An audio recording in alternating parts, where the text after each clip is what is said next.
Can I have your name and how many years you've been attending the Decoy Show? My name is J.P. Hand. I'm from Cape May County, New Jersey, and this is the 43rd year of the show. I think I've done it for 41, 42 years. Have you submitted any ducks into the show this year? Yes, years ago I would submit quite a few decoys in the Barnegat decoy contest. We have two styles here in South Jersey, Delaware River and Barnegat Bay style. I would put decoys in the Barnegat contest, and my friend George Strunk would put a lot of decoys in the Delaware River contest. But after we both became, well, we were already professional carvers, but in time you win enough and you want other people to win. Not everybody thinks that way. Some people keep entering, even at my age, but that's why one nice thing about the Tuckerton Decoy Show, this year they came up with something new. They have a professional class for carvers. So people like me, I've been carving for 54 years, and I haven't had what I call a real job for about 47 of those years. So I was a kid like you last time I got a paycheck. I made a living carving decoys. It wasn't always easy. You know the old term starving artist. There's some history behind that. Yeah. You know, you have to sell. You're doing what you love, but you have to sell your wares. You know, but we love the Tuckerton Decoy Show. Here we are in Ocean County, but you know you have people from Central Jersey, Monmouth County, carvers from Cape May County, all over South Jersey and Central Jersey, and you have vendors from New England or Long Island. Yeah. So you have it's really it's a big deal here, and a great cultural event. You know, and as I've said in talks before, carving decoys was a couple generations ago, one generation ago, was pretty much strictly a male occupation or a craft. It's not that anybody stopped women from making decoys. It's just something they never thought of, and they're not. If you're not a duck hunter, you know you might not even think about it. Nowadays, we have a lot of people that have never hunted ducks in their life still carve decoys for the love of the craft. And there's a woman, Laurel Dabbs. You have a second? Here's a lady. She's when I met her, she was a young Navy wife. Her mother was from South Jersey. That's her connection here, and she took a carving class of mine about 38 years ago, and she learned to carve with me, and over time developed her own style. And she and her husband and kids moved away. She went to her and her husband were stationed in Hawaii. While in Hawaii, she taught the traditional South Jersey Barnegat Bay hollow decoy style to a guy that happened to be a Hawaiian native of Japanese descent, and he's been coming to this show since the 1990s, entering the contest, and he's getting an award from you guys today. He's getting a letter of achievement. Yeah. For who comes the farthest? Yeah. For who comes the furthest, and that's pretty impressive. Flying from Hawaii to here. Yeah. That's going to be at 3 o'clock, 3:30. Something like that. Yeah, 3:30. I think they'll start. They have a lot of awards to give away. Wow. But anyway, Laurel has been carving ever since, and she carves and sells decoys to regular customers like I do. But she also goes down to Tampa. She gets paid to demonstrate our craft at the Florida State Fair for 2 weeks, and then later another week. Is that correct? And she just recently came back from our friend George Washington's plantation. What's it called?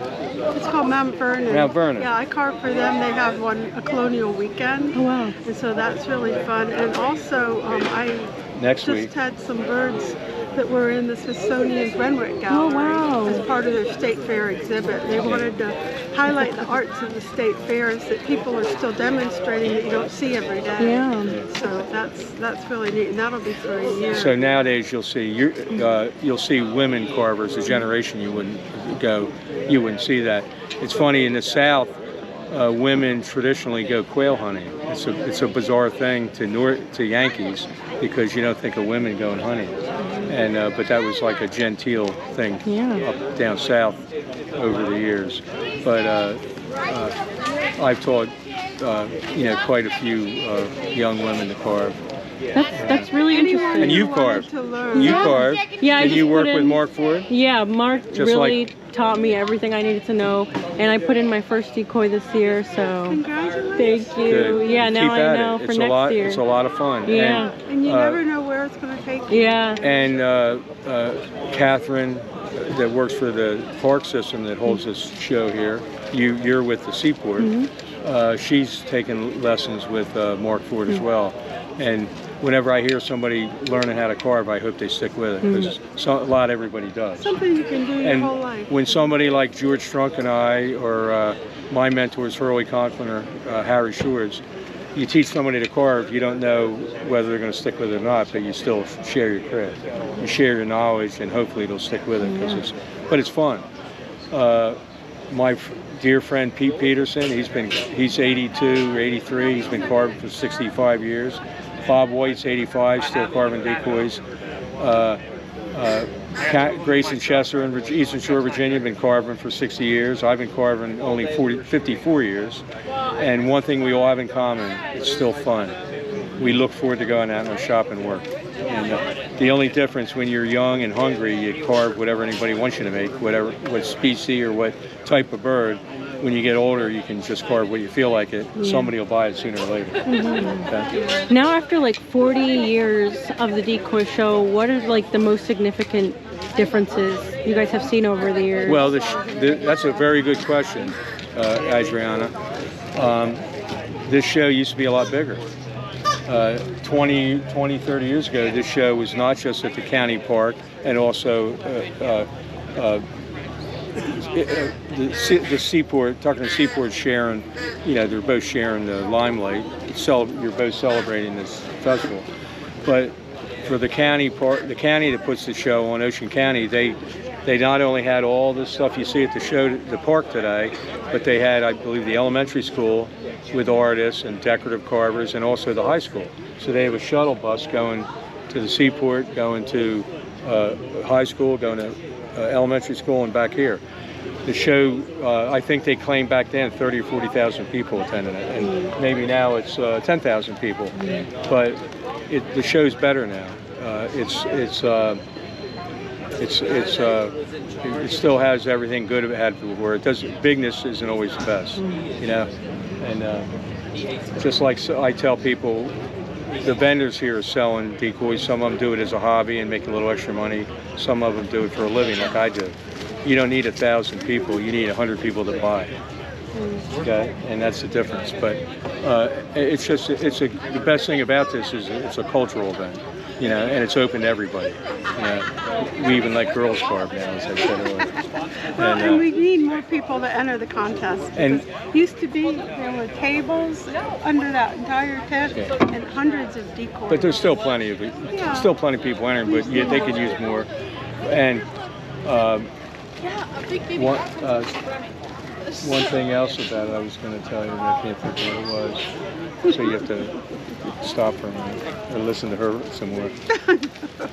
Well, I do want to ask, what do you guys see for the future of the Decoy Show? And if there's anything you guys would say to either female carvers, like young girls who are going into carving, or just the youth in general? Yeah, well, it just came back to me the point I wanted to make.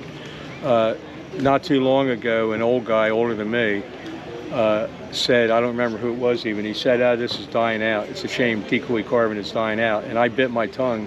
I didn't want to hurt his feelings and say, you're wrong. I said, you just had a kid that won the youth contest. He came to me at 13. He's 15 now, real mature for his age. He just won a blue ribbon, and they put he won the best of show for kids. Then they put his duck in the adult, and he got second place with the adult for his black duck.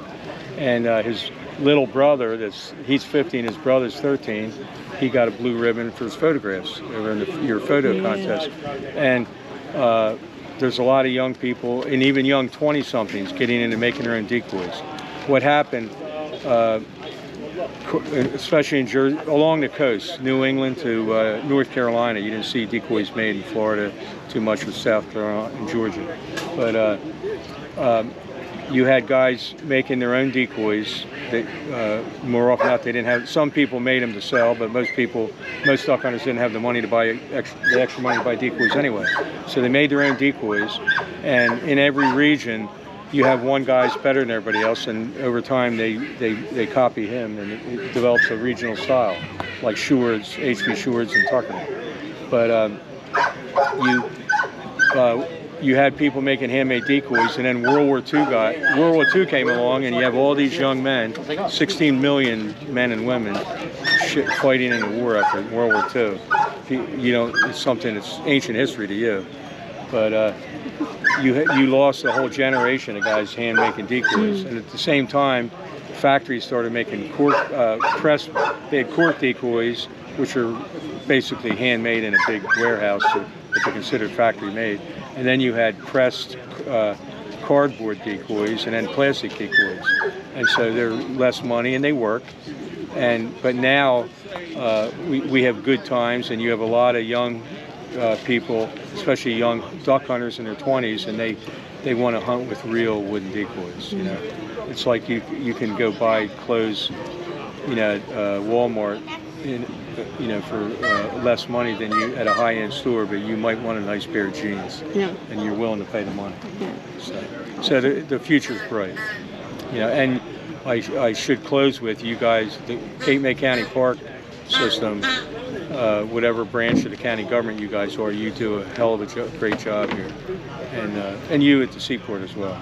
Thank you. You guys, and the downside for all nonprofits, you can't legislate culture. You can't make people want to come to a museum. But you get plenty of people this weekend. Yeah. Well, thank you so much.